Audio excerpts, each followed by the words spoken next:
Good morning to all of you. Welcome back to the KD classes. Now, today we will study about a remaining part of electric flux. कल हमने electric flux के बारे में पढ़ा था कि किस तरीके से इलेक्ट्रिक फ्लक्स किन किन फिजिकल क्वांटिटीज़ के ऊपर डिपेंड करता है। तो हमने देखा था वहाँ पे एक तो इलेक्ट्रिक फील्ड की इंटेंसिटी फ्लक्स को अफेक्ट करती है, एक एरिया और एक उन दोनों के बीच का एंगल। तो चलिए थोड़ा आगे की तरफ बढ़ते हैं। इसमें तो क्या देखने को मिल रहा है कि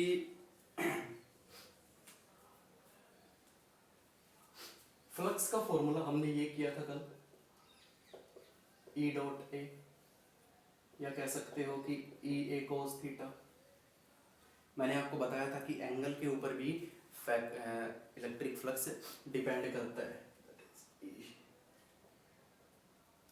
अब बात ये आती है कि अगर हमारे पास सिर्फ एक इलेक्ट्रिक फील्ड हो, यानी एक फिक्स वैल्यू हो इलेक्ट्रिक फील्ड की और फिक्स वैल्यू हो एरिया की, या एंगल एक फिक्स हो दोनों के बीच का, तो हम डायरेक्ट ये फॉर्मूला लगा सकते हैं।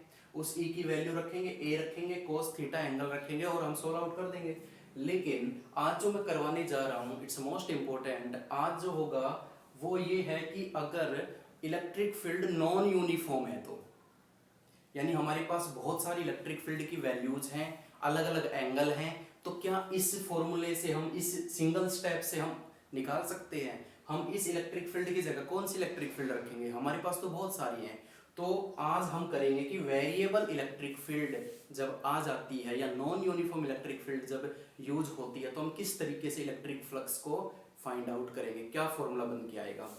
तो देखिए, मान लीजिए हमारे पास इस तरीके की कोई एक मटेरियल है, ठीक है, कोई कपड़ा ले लिया और उस तरीके से लहरा रहा है, और यहां मान लीजिए एक पॉजिटिव चार्ज है, तो उसकी इलेक्ट्रिक फील्ड की डायरेक्शन आपको मालूम है। इस पॉइंट पर देखिए, इस पॉइंट पर ऑब्जर्व कीजिए, इस पर कीजिए और इस पर कीजिए। ध्यान से देखिए, यहां से यहां तक का जो डिस्टेंस है वो r1 ले लिया मैंने, यहां से यहां तक का डिस्टेंस कुछ अलग है, यहां से यहां तक का डिस्टेंस फिर से अलग हो गया, और यहां से यहां तक का डिस्टेंस। जब डिस्टेंस अलग अलग हो रहा है तो आपको मालूम होना चाहिए कि इलेक्ट्रिक फील्ड की वैल्यू भी अलग अलग आएगी। क्यों, किस तरीके से, हम पढ़ चुके हैं कि इलेक्ट्रिक फील्ड का फॉर्मूला होता है ये सेकंड चैप्टर में, कि E इनवर्सली वेरी करती है R के ऊपर, यानी अगर R चेंज होगा तो इलेक्ट्रिक फील्ड भी चेंज होगी। तो मान लीजिए यहाँ पे इलेक्ट्रिक फील्ड E, इस पॉइंट पर इलेक्ट्रिक फील्ड E है, ठीक है। तो क्या इस वाले फॉर्मूले से मैं इसका फ्लक्स निकाल सकता हूं, क्योंकि यहाँ पे तो हर एक पॉइंट पर इलेक्ट्रिक फील्ड भी अलग अलग है और एंगल भी अलग अलग है। तो एंगल हम किस तरीके से निकालते हैं, देखिए, हम एज्यूम कर लेते हैं कि इस पॉइंट पर एक छोटा सा एरिया एलिमेंट मैंने ले लिया, ठीक है, इस पूरे मटेरियल का एक छोटा सा एरिया एलिमेंट। तो यहां पर इसके एरिया की डायरेक्शन क्या होगी, कल हमने डिस्कस किया था कि एरिया की डायरेक्शन क्या होती है, प्लेन के परपेंडिकुलर डायरेक्शन होती है एरिया की। तो देखिए, प्लेन ऐसा है लाइक दिस, और इस प्लेन के ऊपर ये एंगल नॉर्मल है, कुछ एंगल बना। यहां पर देखिए प्लेन ऐसा है, यहां पर देखिए, अगर यहां मैं छोटा सा करंट एलिमेंट लेता हूं तो यहां पर इस प्लेन का परपेंडिकुलर ये आ रहा है, यहां कुछ अलग एंगल आ रहा है, ये इलेक्ट्रिक फील्ड है। यहां पर अगर मैं इसको छोटा सा एरिया एलिमेंट तोड़ूं तो इस प्लेन का परपेंडिकुलर ये जा रहा है। यहां पर एंगल देखो, यहां पर एंगल देखो, यहां पर एंगल देखो, ये दोनों एक ही लाइन के ऊपर आ रहे हैं, तो यहाँ पे एंगल कितना हो रहा है, 0। यहाँ पे कुछ अलग एंगल आ रहा है, यहाँ पे कुछ बड़ा एंगल बन रहा है, यहाँ पे और बड़ा एंगल बन रहा है। तो हर एक पॉइंट पर एंगल भी अलग अलग है, हर एक पॉइंट पर इलेक्ट्रिक फील्ड भी अलग अलग है, हर एक पॉइंट का डिस्टेंस भी अलग अलग है सोर्स से। तो इस वाले फॉर्मूले से हम ये इलेक्ट्रिक फ्लक्स नहीं निकाल सकते। जैसे मैं एक एग्जांपल देता हूं, उससे आप क्लियर कर दोगे। +1 में आपने पढ़ा होगा कि मान लीजिए एक कार है, ठीक है, उस कार का इंजन, और उस कार को क्या है कि 5 मीटर दूर जाना है। समझिए इस एग्जांपल को, अगर ये एग्जांपल समझ में आ गया तो इसका फंडा समझ में आ जाएगा आपको। एक कार है, कोई भी एक व्हीकल है, उसका इंजन उसके ऊपर 100 न्यूटन फोर्स लगाता है, वो 1 मीटर चली जाती है। अगले 1 मीटर जाने के लिए इंजन फिर से 100 न्यूटन लगाएगा, फिर 100 न्यूटन लगाएगा 3 मीटर, फिर 100 मीटर लगाएगा 4 मीटर, फिर 100 न्यूटन फोर्स लगा रहे हैं ना, तो न्यूटन लगा रहे हैं। तो स्टार्टिंग में 100 न्यूटन फोर्स लगाई, 1 मीटर चला, फिर 100 न्यूटन फोर्स लगाई, 2 मीटर चला, फिर 100 न्यूटन फोर्स लगाई, 3 मीटर चला। तो ऐसे चलते चलते 5 मीटर तक वो चला। तो अगर मैं कहूँ कि वर्क डन कैसे फाइंड आउट करोगे, तो आपको मालूम है जैसे ये है, ये एक गाड़ी है, यहां से यहां चली 1 मीटर, फोर्स कितनी लगाई 100 न्यूटन, फिर यहां से यहां चली 1 मीटर, फोर्स कितनी लगाई इतना। अब आपको शायद और ज्यादा इजीली समझ में आ रहा होगा।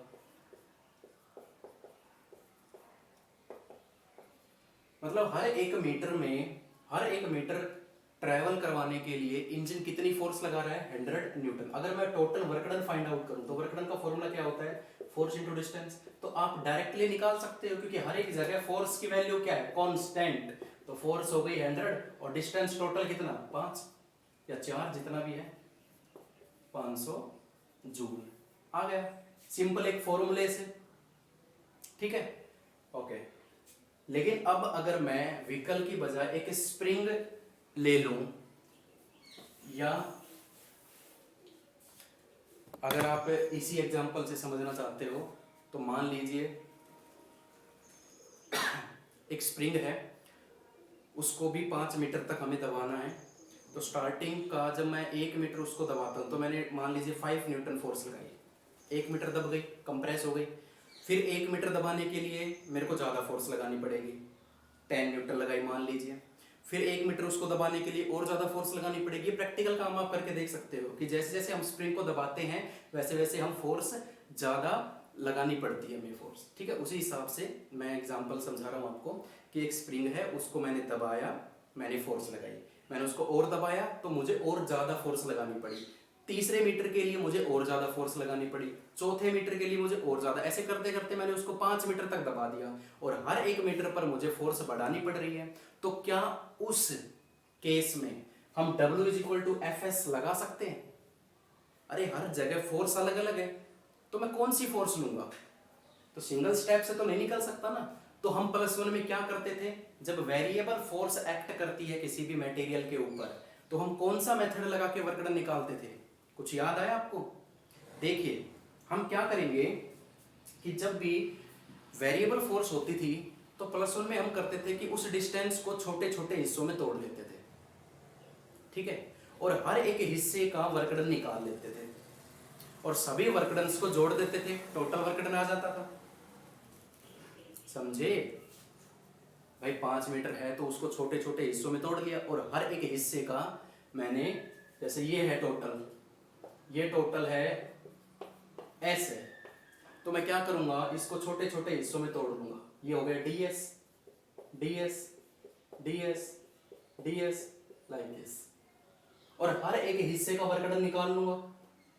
अब आपको मालूम होना चाहिए कि स्मॉल डिस्टेंस में ट्रेवल करवा रहा हूं तो स्मॉल वर्क डन आएगा dw dw dw dw and so on, और सभी dw को अगर मैं जोड़ दूंगा तो हमारा टोटल वर्क डन आ जाएगा, ठीक है। जोड़ने का ही क्या बोलते हैं फिजिक्स के अंदर कि इंटीग्रल कैलकुलस मेथड की हम सहायता लेते हैं यहाँ पे, जिसको हम क्या बोलते हैं इंटीग्रेशन मेथड, टोटल करने के लिए, समीशन करने के लिए। ये आपने पढ़ा है +1 में, ठीक है। तो यहाँ पे दो कंसेप्ट समझ में आए आपको कि जब एक फिक्स फोर्स होती है हमारे पास, एक कांस्टेंट वैल्यू होती है तो हम डायरेक्ट मेथड लगा के एक स्टेप में सॉल्व कर सकते हैं।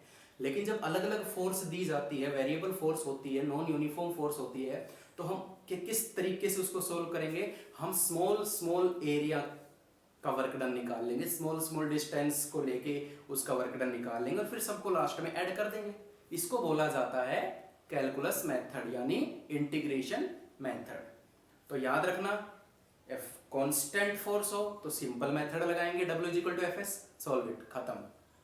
और जब वेरिएबल फोर्स हो तो कौन सी मेथड लगाएंगे हम? Calculus method. जैसे कि मैंने dw निकाला, फोर्स लगाई और डिस्टेंस कितना लिया ds। अब ऐसे ही मैं सभी डिस्टेंस का वर्क डन निकाल लूंगा, dw ऐसे ऐसे करते, तो टोटल वर्क डन कितना आएगा? इसका इंटीग्रेशन कर दूंगा, इसकी वैल्यू जब मैं रखूंगा F × ds, तो w कितना आया integral of F into T. ये था मेरा दूसरा एग्जाम्पल आज का। आपको जस्ट ये समझाने के लिए कि अगर वेरिएबल वैल्यूज आ जाती है, अलग अलग वैल्यूज आ जाती हैं, तो हम कौन से मेथड की हेल्प लेके वो सॉल्व आउट करेंगे, कैलकुलस मेथड की। ये हमेशा याद रखना, पूरी फिजिक्स में काम आएगा ये, कि इंटीग्रेशन मेथड से हम इसको सॉल्व कर सकते हैं। अब ये जो मैंने एग्जांपल समझाया है, ये हमें अपने ओरिजिनल वाले जो मेथड उसमें यूज करना है। तो देखिए इसमें किस तरीके से मैं फ्लक्स निकाल पाऊंगा। अगर अलग अलग मेरे पास अलग अलग इलेक्ट्रिक फील्ड है, अलग अलग एंगल्स हैं, अलग अलग डिस्टेंस है, तो मैं किस तरीके से इलेक्ट्रिक फ्लक्स का फॉर्मूला बना पाऊंगा। तो सिंपल सी बात है, इस एरिया का, इसको मैं मानता हूं ds, ठीक है, यहां का एरिया ds, यहां का ds, यहां का ds। ds का मतलब क्या होता है कि स्मॉल डिस्टेंस, स्मॉल एरिया ले लिया उसका एरिया एलिमेंट, ठीक है, पूरे का छोटा सा हिस्सा। मान लीजिए इस पूरे का क्या है एरिया, जो भी हमने मटेरियल ले रखा है, इसका पूरा सरफेस एरिया s है, तो मैंने उसको छोटे छोटे हिस्सों में तोड़ लिया ds में। तो इसका इलेक्ट्रिक फ्लक्स निकालो। इलेक्ट्रिक फ्लक्स का फॉर्मूला क्या होता है, E electric field area into ds into area, मतलब यहाँ पे क्या है ds है, क्लियर, और कोस थीटा, जो भी इसका थीटा होगा। अब देखिए स्मॉल डिस्टेंस में ले रहा हूँ, स्मॉल एरिया में ले रहा हूँ, तो स्मॉल ही फ्लक्स क्रिएट होगा। जैसे स्मॉल डिस्टेंस लेने पे स्मॉल वर्क डन हुआ, ऐसे ही स्मॉल एरिया लेने पे स्मॉल फ्लक्स क्रिएट हुआ। छोटा एरिया कम फ्लक्स, वही चीज। ऐसे इसका निकाला, ऐसे इसका निकाला, ऐसे इसका निकाला, इस तरीके से। इसको मैं एक और तरीके से लिख सकता हूं, इस तरीके से, लाइक दिस।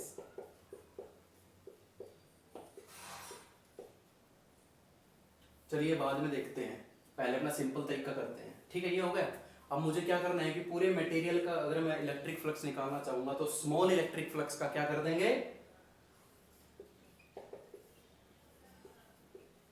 ठीक है, इंटीग्रेशन eds cos थीटा, या फिर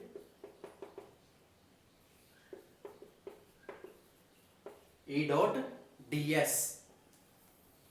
ये हम पूरी फिजिक्स में, यानी आगे आने वाले इस के ऊपर जितने भी टॉपिक्स बनेंगे, जितने भी डेरिवेशन या न्यूमेरिकल आएंगे, उसमें यही फॉर्मूला हम यूज करेंगे, ठीक है। और ये फॉर्मूला कब यूज किया जाता है, जब इलेक्ट्रिक फील्ड हर एक पॉइंट पर अलग अलग हो और हर एक पॉइंट पर एंगल अलग अलग होता है, तो उस समय मैं इलेक्ट्रिक फ्लक्स का कौन सा फॉर्मूला लगाऊंगा, इंटीग्रल मेथड का। और ये कहां से समझ, इसको रटना नहीं है, इसको +1 में आप पढ़ चुके हो, ठीक है। फिर भी मैंने एक बार रिकॉल करवा दिया वर्क डन वाला एग्जांपल लेके, ठीक है। तो ये हमारा आज का पहला स्टेप था कि किस तरीके से हम variable force, variable electric field आ जाए, वेरिएबल एंगल्स आ जाए, तो आप एक स्टेप में सॉल्व नहीं कर सकते, आपको इंटीग्रेशन मेथड यूज करना पड़ेगा। चलिए अब दूसरे स्टेप पे हम आते हैं।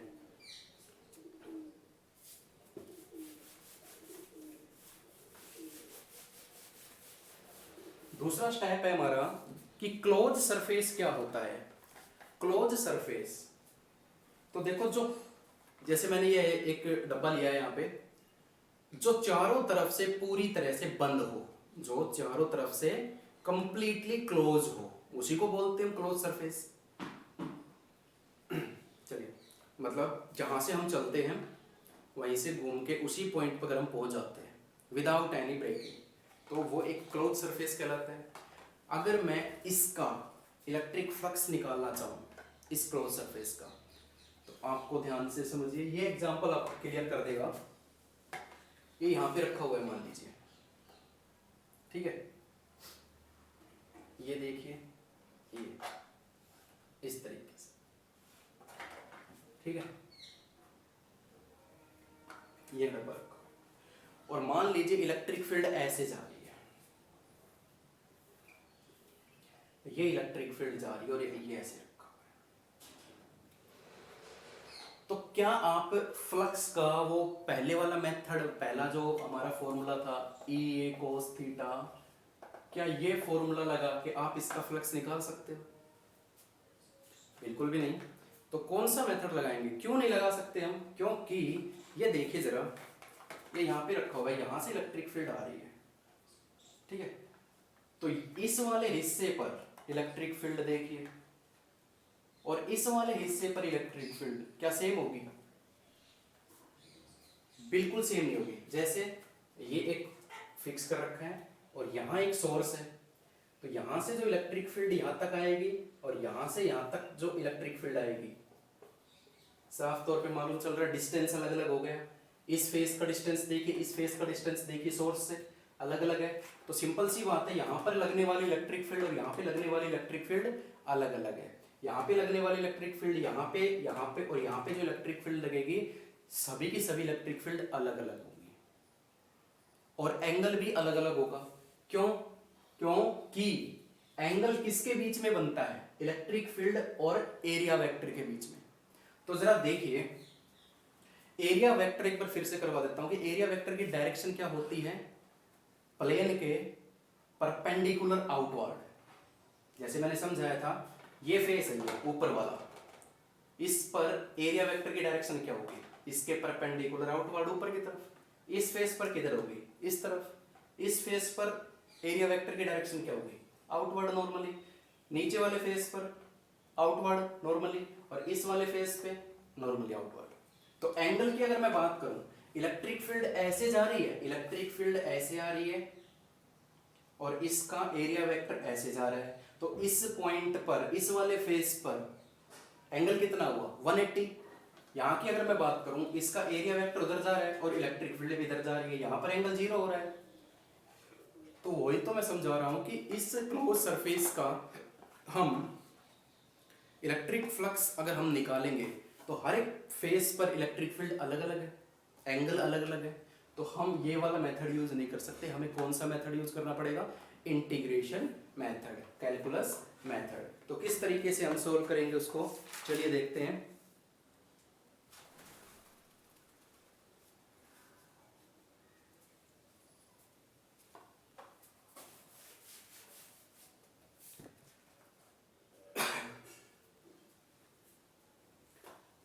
मैं एक क्लोज सरफेस बनाता हूं।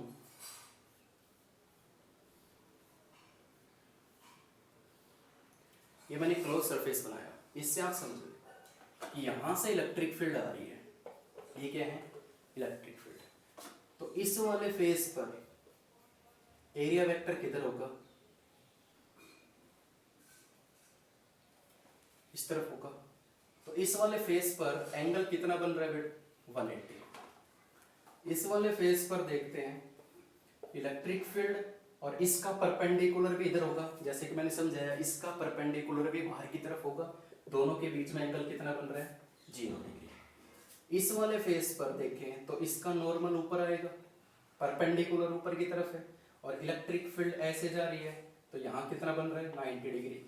यहाँ पर नीचे की तरफ एरिया वेक्टर और इलेक्ट्रिक फील्ड इधर जा रही है, एंगल 90। इलेक्ट्रिक फील्ड की तो फिक्स डायरेक्शन है, हर एक फेज में उस तरफ जा रही है, राइट साइड, ठीक है।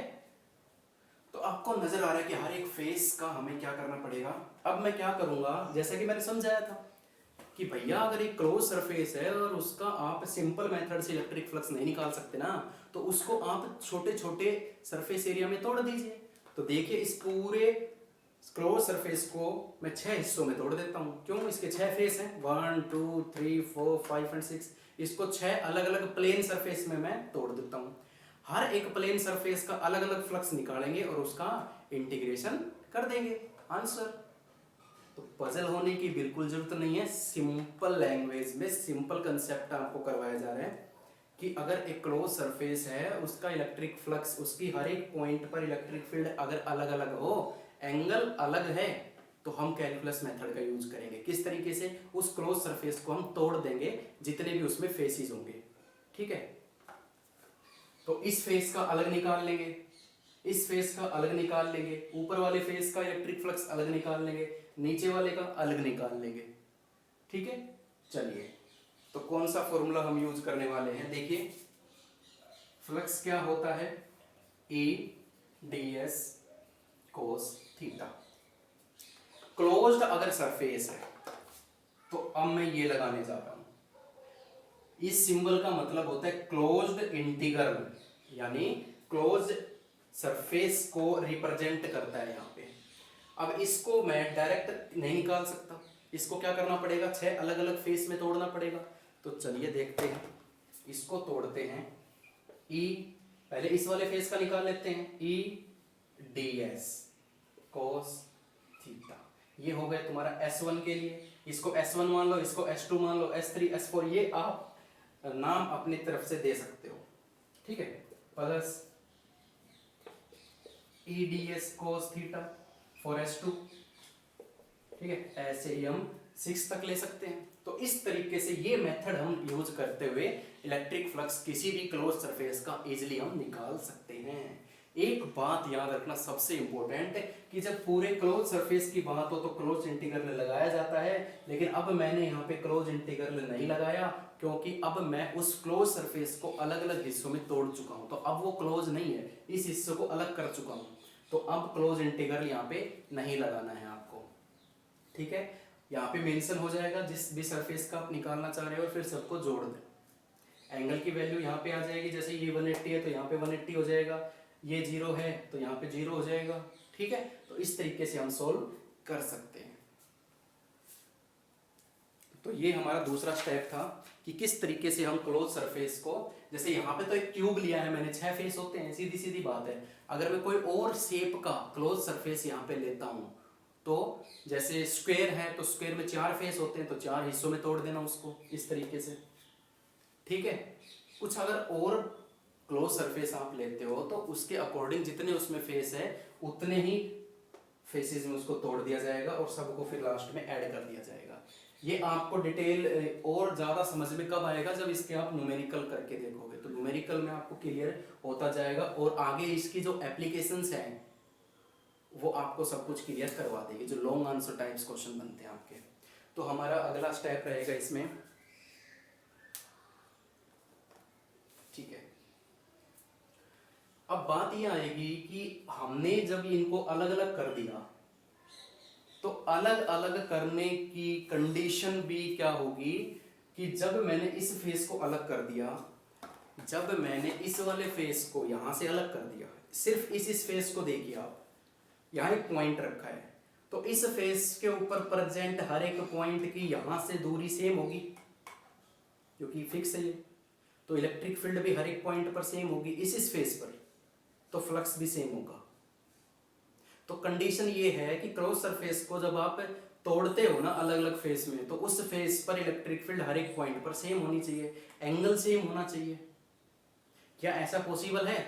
चलिए देखते हैं कि एग्जांपल लेके।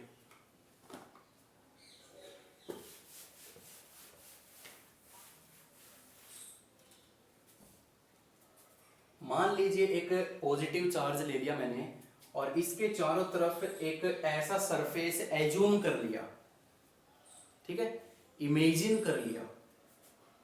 अब हम देखेंगे क्या इसके हर एक पॉइंट पर इलेक्ट्रिक फील्ड सेम है, क्या ऐसा पॉसिबल होता है कि किसी सरफेस पर हर एक पॉइंट पर इलेक्ट्रिक फील्ड सेम, हर एक पॉइंट पर एंगल सेम? तो वो ये जो सेंटेंस मैंने बोला है ना, क्या ऐसा पॉसिबल है? तो उसको मैं प्रूव करने के लिए यहाँ पे एक एग्जांपल ले रहा हूँ कि एक पॉजिटिव चार्ज हमने लिया, उसके चारों तरफ एक क्लोज सरफेस हमने लिया है। अब जरा देखिए कि ये इलेक्ट्रिक फील्ड प्रोड्यूस करेगा लाइक दिस। आपको ये तो मालूम है, ये तो पढ़ चुके आप कि पॉजिटिव चार्ज इलेक्ट्रिक फील्ड की डायरेक्शन क्या होती है, आउटवर्ड। अब इसके सरफेस पे देखिए आप, जैसे मैंने ये पॉइंट लिया, सोचना क्या करते हैं हम, पूरे सरफेस का जो ये स्फीयर मैंने लिया है इसका सरफेस एरिया है S, तो जहां भी हमें फ्लक्स निकालना हो, जहां भी ये क्लोज सरफेस है, तो क्लोज सरफेस का इलेक्ट्रिक फ्लक्स निकालने का मेथड क्या है कि उसके छोटे छोटे टुकड़ों में उसको तोड़ लो। तोड़ लिया जी, यहाँ पर इलेक्ट्रिक फील्ड है, यहाँ पर अगर मैं छोटा सा हिस्सा ये तोड़ता हूं तो यहाँ पर देखो ये प्लेन है ये रहा, और इसका परपेंडिकुलर क्या होगा, इसको पूरे सरफेस का सरफेस एरिया S है, तो इसको क्या मानूंगा ds, तो ds की डायरेक्शन क्या होगी, इस ds की डायरेक्शन क्या होगी, इसी की डायरेक्शन में होगी जो इलेक्ट्रिक फील्ड की है। क्यों? क्योंकि ds की डायरेक्शन क्या होती है, एरिया वेक्टर की डायरेक्शन क्या होती है, प्लेन के परपेंडिकुलर, दैट्स ऑल। तो दोनों के बीच में एंगल क्या बना, 0।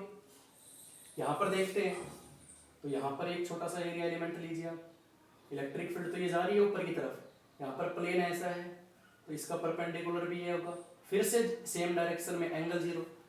चलिए यहाँ ले लीजिए, यहाँ ले लीजिए, इलेक्ट्रिक फील्ड तो बाहर जा रही है, यहाँ पर एक छोटा सा हिस्सा तोड़िए, प्लेन ऐसा है, इसका परपेंडिकुलर इसी डायरेक्शन में होगा, एंगल फिर 0। तो हर एक पॉइंट पर एंगल 0 आएगा।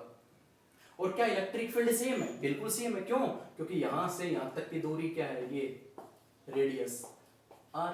और मैं बता चुका हूं कि जहां डिस्टेंस सेम होता है वहां भी इलेक्ट्रिक फील्ड भी सेम होती है।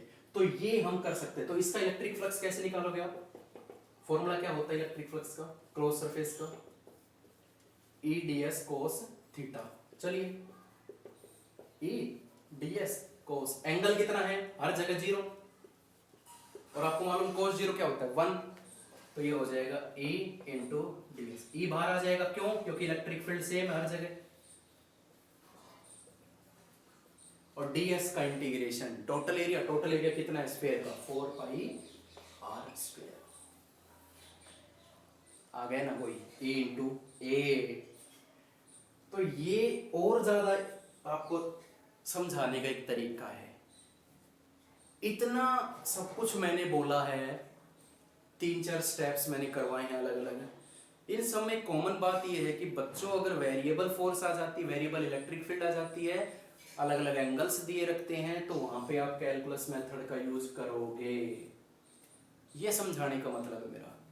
दूसरा ये है कि क्लोज सरफेस का जब आप फ्लक्स निकालते हो तो सबसे पहले उसको छोटे छोटे हिस्सों में तोड़ लीजिए, ठीक है। तो ये आपका अगला स्टेप था, ठीक है। अब हम बात करते हैं आज के लास्ट स्टेप की, और ये आपका इलेक्ट्रिक फ्लक्स कंप्लीट हो जाएगा। फिर आपकी गॉस थ्योरम आएगी और उसकी एप्लीकेशंस, जो कि एग्जाम्स में हर साल पूछी जाती है 5 मार्क्स में। तो ये देखिए कि अगर मैं यहाँ पे 2 चीज मैं कर रहा हूं, यहाँ पे अगर इलेक्ट्रिक फील्ड ऐसे जा रही है और यहाँ पे मैंने एक सरफेस रख लिया, क्लोज सरफेस, ठीक है। कैसा? क्लोज सरफेस रखा है, तो इसका इलेक्ट्रिक फ्लक्स कितना होगा? ये तो वही बात आ गई जो अभी भी करवाई थी। ये रखा हुआ है, यहां पर इलेक्ट्रिक फ्लक्स कितना होगा, यहाँ पर इलेक्ट्रिक फ्लक्स कितना होगा, यहाँ पे कितना होगा, यहाँ पे कितना होगा, यहाँ कितना होगा। तो आपको मालूम है यहाँ पर electric flux, electric area vector की डायरेक्शन ये थी, इलेक्ट्रिक फील्ड भी इधर। तो यहाँ पर देखिए इलेक्ट्रिक फील्ड भी इधर और एरिया वेक्टर भी, एंगल कितना बन रहा है 0। यहाँ पर इलेक्ट्रिक फील्ड तो ऐसे जा रही है, बट इसका परपेंडिकुलर तो ये होगा ना एरिया वेक्टर, तो एंगल कितना 180। तो यहाँ का फ्लक्स कितना आएगा, E ds cos 180 cos 180।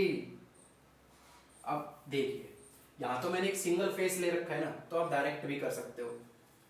Electric field area cos 180 -1, तो इसका ये फ्लक्स हो गया। इसका कितना आएगा, cos 0 है तो इसका ये हो जाएगा। ये देखिए इक्वल एंड अपोजिट जब मैं ऐड करूंगा तो 0 आएगा। अरे इस फेस का फ्लक्स और इस फेस का फ्लक्स को जब मैं ऐड करूंगा तो 0 ही तो आएगा, क्योंकि यहाँ पे 180 डिग्री का एंगल बन रहा है तो माइनस में आया, यहाँ पे 0 डिग्री का एंगल बन रहा है तो पॉजिटिव में आया। ऊपर वाले की अगर मैं बात करूं, इलेक्ट्रिक फील्ड तो ऐसे जा रही है, लेकिन इसका एरिया वेक्टर ऊपर है तो 90, और E A cos 90 कितना होता है 0।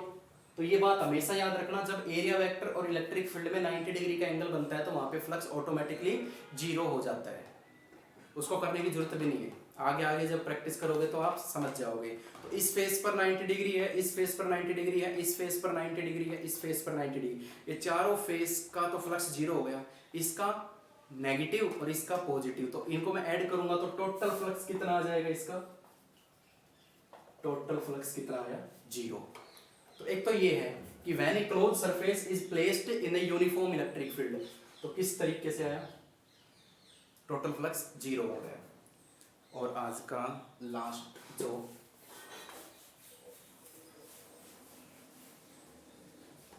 अब ये है कि एक क्लोज सरफेस है,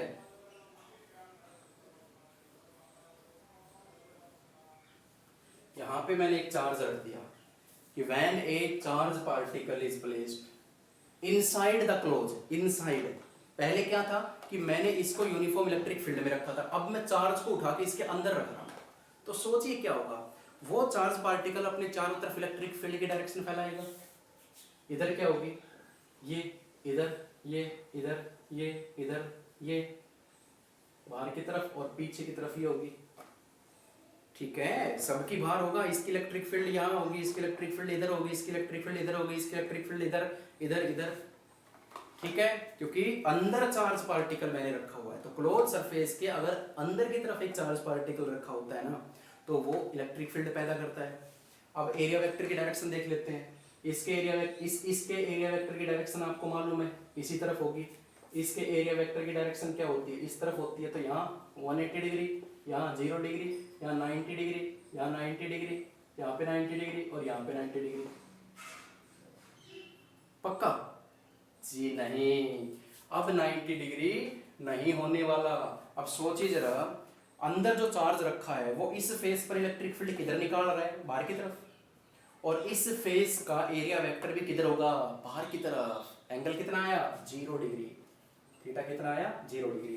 पीछे वाले हिस्से पर देखो, इलेक्ट्रिक फील्ड इधर जा रही है, इसका एरिया वेक्टर भी इधर। यहाँ भी एंगल कितना आया, 0 डिग्री। यहाँ भी एंगल कितना आएगा, 0 डिग्री, और यहाँ भी एंगल कितना आएगा, 0 डिग्री।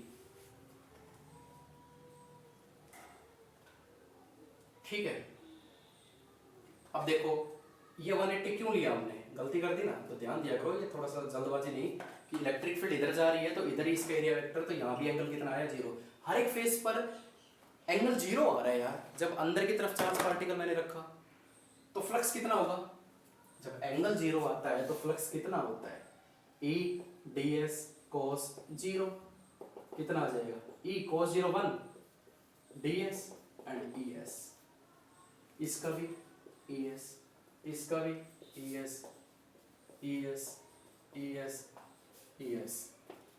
टोटल फ्लक्स कितना आया बच्चों, 6 ES। अब 0 नहीं आया, फर्क है, फर्क है कि टोटल फ्लक्स किसी भी क्लोज सरफेस का किसके ऊपर डिपेंड करता है, कि उसके अंदर कितना चार्ज हमने रखा हुआ है। मान लीजिए एक चार्ज रखा हुआ है, एक चार्ज, और वो मान लीजिए 100 इलेक्ट्रिक फील्ड लाइंस बाहर की तरफ फैला रहा है। 2 चार्ज रखूंगा 200 हो जाएगी, 3 चार्ज रखूंगा 300 इलेक्ट्रिक फील्ड लाइंस होगी। तो इस तरीके से एक साइंटिस्ट था गोस, जिसके नाम पर गोस थ्योरम हम आगे पढ़ेंगे। तो गोस थ्योरम में उन्होंने यही बताया कि ये जो मैं 100, 200, 300 ले रहा हूं ना, इनको उन्होंने एक स्पेसिफाई करके एक फिक्स नाम दे दिया कि 1 कूलाम में, ये नाम दे दिया 1/ε0। क्या नाम दिया कि 1 कूलाम में कितना फ्लक्स निकलता है, 1/ε0। ये जो मैं 100, 200 ले रहा हूं ना, इसको एक स्पेसिफाई नाम दे दिया, दैट इज 1/ε0। तो Q कूलाम में कितना हो जाएगा बेटा, Q चार्ज रख दे तो अंदर हम, तो कितना हो जाएगा 1/ε0 into Q, that is Q/ε0। This is the Gauss theorem. ये आप आगे पढ़ोगे, और ये आई कहां से है, ये इस कंसेप्ट के जरिए से आई है। तो ये था आज का आपका टॉपिक, ज़्यादा कुछ नहीं है। अगर इसको वैसे देखोगे तो बहुत ही लेंदी बन गया, लेकिन अगर इसको शॉर्टकट मेथड में देखा जाए तो कुछ भी नहीं करवाया मैंने आज। मैंने सिर्फ इतना बताया है कि आप एक क्लोज सरफेस का इलेक्ट्रिक फ्लक्स कैसे निकाल सकते हो, कैलकुलस मेथड से। किस तरीके से उस क्लोज्ड सरफेस को आप तोड़ लीजिए अलग अलग हिस्सों में, ठीक है, सभी हिस्सों का फ्लक्स निकालिए और सबको ऐड कर दीजिए इंटीग्रेशन मेथड से। सिर्फ ये करवाया मैंने आज। और एक चीज ये बताई है कि किसी भी क्लोज सरफेस का कितना इलेक्ट्रिक फ्लक्स होगा, ये डिपेंड करता है कि उस क्लोज सरफेस के अंदर कितना चार्ज हमने रखा हुआ है। ठीक है, तो ये आज का टॉपिक था, थ्योरेटिकल है, तो कंसेप्ट को क्लियर कीजिए। आगे के टॉपिक्स बहुत इजी हो जाएंगे आपके लिए। आगे जितनी भी एप्लीकेशन सब मैं करवाऊंगा बहुत ईजी है, ना के बराबर एक तरीके से मैं ये कहूँगा, क्योंकि जब ये कंसेप्ट आपको क्लियर हो चुका है तो ये सारा कंसेप्ट उसमें यूज होने वाला है, किस तरीके से क्या होगा। ठीक है, तो आई होप क्लियर हो गया होगा। आज के लिए इतना ही, थैंक यू सो मच।